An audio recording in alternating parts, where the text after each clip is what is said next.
Você é um gamer raiz ou um gamer Nutella? Esse vídeo vai magoar pessoas. Então me desculpa se eu te ofender, mas se você nasceu depois dos anos 2000, muito provavelmente você é um gamer Nutella. Que eu gosto carinhosamente de chamar geração PS2 pra cima, onde a vida começou a ficar mais fácil, o gráfico ficou 3D, você podia salvar o jogo no memory card, e você encontrava CD de jogo a 3x10 no camelô. Por isso só quem é raiz sabe como é que era a vida antes do PS2. Um período obscuro na história da humanidade, onde até o Vaticano tem tentado apagar os seus registros para que essa nova geração não saiba da verdade. Mas eu vou te contar, o jogador raiz também sabe. Ele estava lá quando a história foi escrita. Ele conheceu o PS1, o Nintendo 64, o Super Nintendo, o Mega Drive, o Master System, o Neo Geo, o Sega Saturn, o Dynavision, o Atari bebê, o Game Boy e o Game Boy genérico que só vendia na feira. Tinha modelos com 1000 jogos em um. Todos eram jogo da cobrinha ou de montar bloquinho. Nessa época o videogame era tão caro que só o primo rico tinha videogame. Para poder jogar você tinha que ir no fliperama, um ambiente hostil onde só os fortes sobreviviam. Parecia o lobby do Fortnite, só que na vida real. Primeiro porque lá ninguém tinha nome, todo mundo tinha um apelido. Jacaré, Rato, Dentinho, Bocão, Choquito, Nigéria, Azul, Negueba. Eu me lembro de um garotinho que tinha um probleminha e ele andava assim, tadinho. Botaram o apelido do moleque de roubar o meu violino. Sacanagem, mano. Pior que fui eu que botei o apelido. Eu sei que foi vacilo, mas naquela época eu ainda não era clérigo. Fliperama era a terra onde o filho chora e a mãe não vê. Quem era brabo dominava sua maquininha, só no... Mas volta e meia aparecia um desafiante, a galera já ficava bolada. O clima de tensão parecia o filme do Batman vs Superman.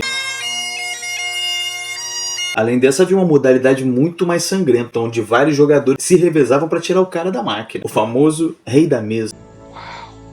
A maior honraria que alguém poderia receber no flip. Dava gosto de comprar o pão nosso de cada dia. O troco sempre ficava lá no flip. Já quem podia ostentar, alugava um videogame só pra ele, por 30 minutos ou 1 hora. E ficava ali no cantinho protegido pelo dono da loja. Ninguém mexe com o moleque, hein? Ele alugou o videogame por 1 hora. Nessa época não tinha save, irmão. Cada partida tinha que começar do zero. Pra aprender Fatality, o macetinho tinha que comprar a revista Game Power, que era o olho da cara. E estrategicamente o jornaleiro sempre botava do lado das revistas das meninas que não usavam skin. E assim ele vendia as duas pelo dobro do preço. Valeu, tiozão. Quem não era muito pobre tinha um Atari em casa e 2 fitas, o Enduro e o joguinho do Esquimó. Já quem era classe média tinha um Super Nintendo e o jogo do Mario. E só. De vez em quando ele pegava promoção na sexta-feira, alugue 3 fitas, entregue só na segunda, onde ele sempre pegava um filme e 2 jogos. Observação muito importante, na época do game raiz, nenhum jogo era em português. A gente jogava jogo em coreano, japonês, chinês, árabe. Eu aprendi a falar espanhol jogando internet no Superstar Soccer de lá. E aprendi inglês jogando Breath of Fire. Oh yes, my boy, let's get it on. Triste era quando o jogo não pegava, aí a gente ficava soprando a fita. E às vezes milagrosamente resolvia. Jogar no Easy era motivo de vergonha, onde o bullying era livre. Só quem é raiz que sabe do que eu tô falando. O jogador raiz viu os primeiros jogos online surgir e passou horas da vida dele jogando CS, Dota 1, Priston Tale, participou de viradão na Lan House, duplicou item no Diablo 1, virou madrugada na internet de escada pra pagar um pulso só. É por essas e outras que o raiz não tem um pingo de paciência com o gamer Nutella. Porque o gamer Nutella não sabe o que é sofrer. Ele tem jogo de graça na Epic Games, tem jogo de graça na Steam, na Play Store, e tudo em português. Se ele não sabe passar de uma fase, ele pesquisa no Google. Tá tudo ali de mão beijada pra ele. Isso é uma vergonha. Quando 2 jogadores raiz se encontram, mano, que emocionante. Parece até 2 fuzileiros que serviram na guerra junto e conseguiram sobreviver. Ouvi dizer que nos Estados Unidos, quando tem um jogador raiz passando na rua, o pessoal para pra aplaudir. Porque poucos aguentariam passar pelo que ele passou. Agora, quer deixar o raiz bolado? É ele apanhar pro Nutella num jogo e depois ser chamado de noob.